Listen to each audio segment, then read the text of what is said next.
Students, in English, you have listened the word compounding.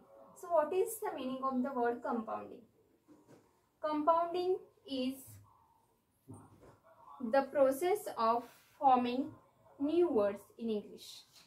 In the process of forming words, there is a combination of one or more words and making a new word. So there would be nouns, sometimes adverbs, sometimes verb, and adding the combination of two nouns, noun and adverb, verb. Then there is a making of new word. It is related with the compounding. ज्यावेळी आपण कंपाउंडिंगचा विचार करत असतो त्याच्यामध्ये काय असतं की दोन शब्द असतात, ते दोन शब्द एकत्र येतात आणि त्याच्यापासून नवीन शब्द तयार होतो. दोन्ही शब्दांना वेगवेगळे अर्थ असतात, परंतु ते दोन्ही शब्द एकत्र आल्यामुळे एक नवीन शब्द तयार होतो आणि त्याचा अर्थ पण वेगळा असतो. त्याला कंपाउंडिंग म्हटलं जातं. इथं मी काही एक्झाम्पल घेतलेले आहेत, त्याच्यामध्ये तुमच्या लक्षात येईल की कंपाउंडिंग कशाला म्हटलं जातं. तर पहिला शब्द बघा, मूनलाईट. याच्यामध्ये तुम्हाला सहज समजते, मून हा वेगळा शब्द आहे, लाईट हा वेगळा शब्द आहे. हे दोन्ही शब्द एकत्र आल्यामुळे मूनलाईट हा वेगळा शब्द तयार झाला आणि त्याचा अर्थ पण बदलला. दुसरा शब्द असाच आहे, रेन हा एक शब्द आहे, बो हा एक दुसरा शब्द आहे. दोन्ही शब्द एकत्र आले आणि रेनबो हा शब्द तयार झाला.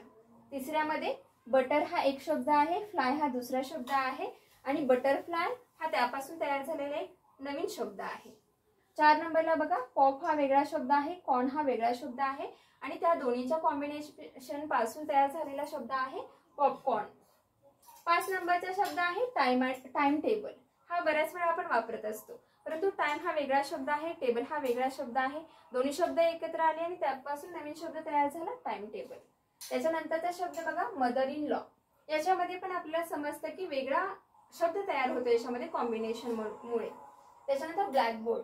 ब्लॅक हा वेगळा शब्द आहे, बोर्ड हा दुसरा शब्द आहे. दोन्ही शब्द एकत्र आले आणि त्याच्यापासून ब्लॅकबोर्ड हा नवीन शब्द तयार झाला. त्यानंतरचा शब्द आहे टी टाइम. टी हा वेगळा शब्द आहे, टाइम हा वेगळा शब्द आहे. दोन्ही शब्द एकत्र आल्याने नवीन शब्द तयार झाला, कोणता? T time. त्यानंतर 9 नंबरचा शब्द आहे हार्ट ब्रेकिंग. हार्ट हा वेगळा शब्द आहे, ब्रेकिंग हा दुसरा शब्द आहे. त्या दोन्हीच्या कॉम्बिनेशन मधून जो शब्द तयार झाला तो हार्ट ब्रेकिंग आपण वापरत असतो. त्याच्यानंतर ड्युटी फ्री. ड्युटी हा पहिला शब्द आहे, फ्री हा दुसरा शब्द आहे आणि त्याच्यापासून नवीन तयार झालेला शब्द होतो ड्युटी फ्री.